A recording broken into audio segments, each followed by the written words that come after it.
గుగియా తివాంగోని బాగా అర్థం చేసుకున్నట్టుగా అనిపిస్తుంది. అప్పుడే స్వతంత్ర కాంక్ష ఉన్నటువంటి గుగియా తివాంగో ఆయన పుట్టింది 1938 అట్లా పుట్టాడు ఆయన. ఈ మధ్య కాలంలోనే ఆయన ఇచ్చేశారు 1938, అంతకంటే 1890 నుంచి కొనసాగి ఆయన పుట్టాడు.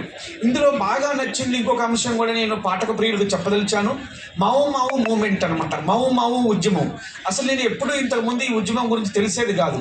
10 ఏళ్ల కింద నేను ఫస్ట్ టైం చదివినప్పుడు మావు మావు పోరాటం, తెలంగాణ సాయుధ పోరాటాన్ని పోలిన పోరాటం కెన్యాలో ఉన్నది. ఆ కెన్యాలో ఉన్న పోరాటం పేరు మావు మావు ఉద్యమం, మావు మావు పోరాటం. ఆ మావు మావు పోరాటం సేమ్ తెలంగాణ సాయుధ పోరాటం రెండు ఒకటే, దాదాపుగా ఒకటే.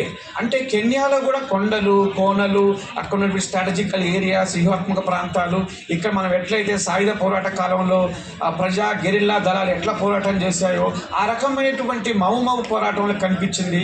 సొంత అన్న గుగియా తివాంగో యొక్క సొంత అన్న కూడా అక్కడికి వెళ్ళి ఆ గెరిల్లా పోరాటంలో చేరి అమరుడు కావటం, ఆ ప్రభావం ఈయన మీద ఉండటం, ఈయన దాన్ని రాసే క్రమంలో ఈయన జైల్లో పెట్టడం, జైల్లో పెట్టినప్పుడు డెవిల్ ఆన్ ది గ్రాస్ అనే బుక్ రాశాడు ఈయన. ఆ బుక్ యొక్క ప్రత్యేకత ఇంకా బాగా ఆకర్షిస్తుంది మిమ్మల్ని. టాయిలెట్ పేపర్ల మీద కలోనియల్ గవర్నమెంట్ పుస్తకాలు పెన్నులు ఇవ్వకుండా నిరాకరిస్తే టాయిలెట్ పేపర్ల మీద డెవిల్ ఆన్ ద గ్రాస్ అని రాసి ఆ బుక్ని పబ్లిష్ చేశాడు ఆయన. అంటే గుగియా తివాంగో యొక్క ప్రతి పోరాటం, ప్రతి సంవత్సరం ఆయన హైదరాబాద్కు చాలాసార్లు వచ్చాడు.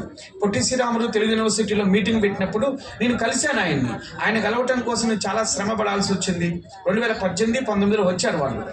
అందుకనే ఈ బుక్ చదివినంతసేపు మీకు ఒక కొత్త ప్రపంచాన్ని చూస్తారు. అది కెన్యాలో జరిగిన పోరాటం.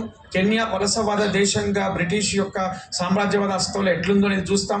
మహమ్మద్ పోరాటం చూస్తాం. వీటన్నిటిని చూసి మనం ఒక కొత్త తరహాటువంటి నూతన విధానం వస్తుంది. కాబట్టి ఈ పుస్తకాన్ని చదవాల్సిందిగా, చదివితే మరిన్ని విషయాలు ఉంటాయని చెప్పి నేను అనుకుంటున్నాను.